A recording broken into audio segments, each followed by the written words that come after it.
Um, but yeah, I mean, speaking of Joe Rogan, I think Nick, you texted me today, and Benny, I'm sure you've seen this, that one of his most recent episodes was with Tim Kennedy, who I'm sure you're Yep, familiar with. indeed. And they were talking about, you know, the debate format, the candidates they do every show. And I guess he went on Twitter afterwards and was like, I want Joe Rogan to host the debate 4 hours on his podcast between Trump and Biden. And he's like, who's Uh, in? And Trump goes, I'm in. I'll be there. I'm Let in. me And know. that's all he said. Jeez, so, that's brilliant.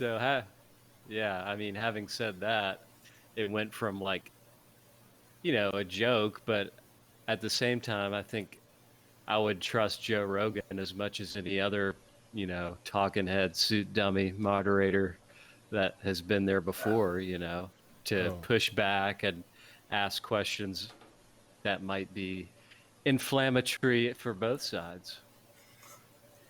Well, he's not going to beat around the bush, and you kind of already know his biases. He's made that pretty clear over the years on his show, and that's completely fair. Whereas you have moderators from national media outlets that pretend to be biased, but you're just like, dude, we see right through it. Don't drop the act. Just come out and just lean your Yeah. way and just make it that.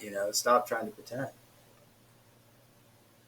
yeah. Yeah, I mean, all these major media outlets, I think people are moving slowly away from it because they can tell that it's just like completely biased and they're just paid to be just puppets for whatever side of the political spectrum that, the corporation wants them to be in. So whatever you're leaning towards, if you go to NBC, if you're left leaning, you're going to hear all the things you want to hear.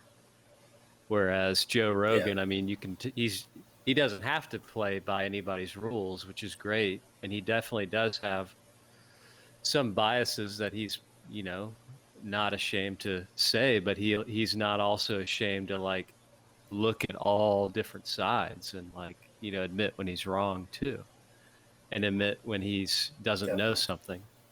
So I think that's the type of person you would want just in any conversation, but especially moderating a debate like that.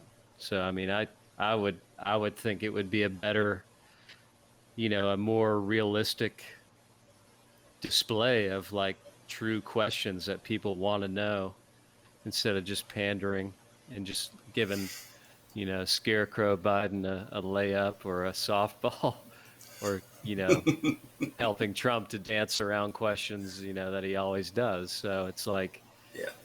it'd be interesting. I'm all in. Like Trump, I'm in. I would totally be in too. But could you imagine Joe asking Joe about his cognitive decline? You know how cringy that would be?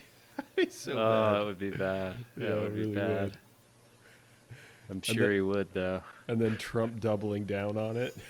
Oh man, Oh yeah, oh man, I that'd be could see so him bad. being like, "Now, what drugs are you guys on right now?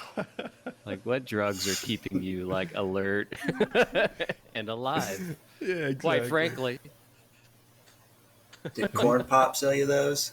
have you guys tried DMT? yeah, Yeah. yeah. He would definitely ask about marijuana now that he's in Texas and it's not legal there. So he'd be Yeah. like, "What's up with the drug war?" Which is a fair question. Yeah. Yeah, well, yeah, it's definitely a good question. It'd be really interesting. It'd be a lot more down to earth, kind of like when he had Andrew Yang on and Tulsi Gabbard and Bernie Sanders on.